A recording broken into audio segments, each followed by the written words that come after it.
Kidlat News Updates.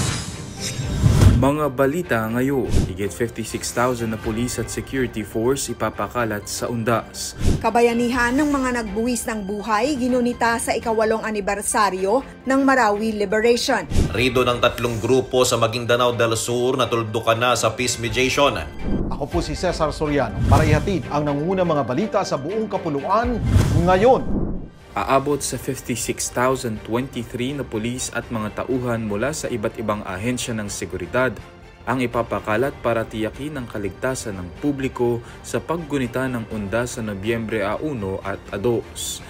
Ayon kay PNP Information Officer Brigadier General Randolph Tuanyo, 25,359 na pulis ang itatalaga sa 5,175 na sementeryo, memorial parks at kolumbaryo sa buong bansa upang mapanatili ang kaayusan sa All Saints at All Souls Days. Dagdag pa ni Tuanyo, makikiisa rin sa seguridad ang 8,265 na personnel mula sa Armed Forces of the Philippines, Bureau of Fire Protection at Philippine Coast Guard. Tinatayang 22,399 na force multipliers tulad ng barangay public safety officers at miyembro ng NGOs ang nakatakdang tumulong. Bukod sa mga sementeryo, magbabantay rin ng mga pulis sa mga pantalan, paliparan, bus terminals at iba pang transport hubs bilang paghahanda sa dagsa ng mga biyahero. Magtatayo naman ang PNP ng 5,293 na police assistance desks at 1,616 na motorist assistance centers sa buong bansa upang mabilis matulungan ang publiko. Ginunita ng Armed Forces of the Philippines o AFP ang ika-8 anibersaryo ng Marawi Liberation sa isang seremonya sa Marawi City nitong Lunes. Sa kanyang talumpati, binigyang diin ni AFP Chief of Staff General Romeo Bronner Jr.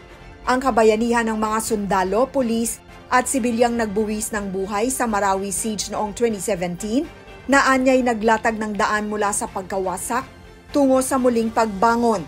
Patuloy ang rehabilitasyon at peace efforts sa ilalim ng whole of nation approach na nakatuon sa seguridad, kabuhayan at pag-unlad ng lungsod. Hinimok naman ni Bronner ang mga Pilipino na isabuhay ang diwa ng tapang at pagkakaisa ng Marawi bilang inspirasyon, taguyod ng mapayapa at nagkakaisang bansa. Nung matagal ng rido sa Dato Saudi Ampatuan, Maguindanao del Sur ang tuluyang naresolba sa pamamagitan ng peace mediation na pinangunahan ng 92nd Infantry Tanglaw Diwa Battalion sa ilalim ni Lieutenant Colonel Christian Cabading Kamakalawa. Kasama sa inisyatiba ang 1st Brigade Combat Team, 601st Infantry Brigade at lalawigan ng Maguindanao del Sur bilang bahagi ng mas pinatibay na ugnayan ng militar at lokal na pamahalaan para sa kapayapaan.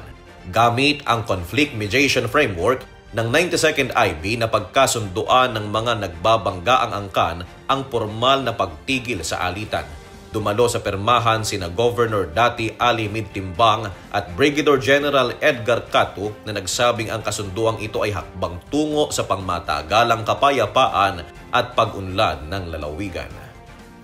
Ako po si Cesar Soriano, kasama nyo sa bawat pagputo ng balita.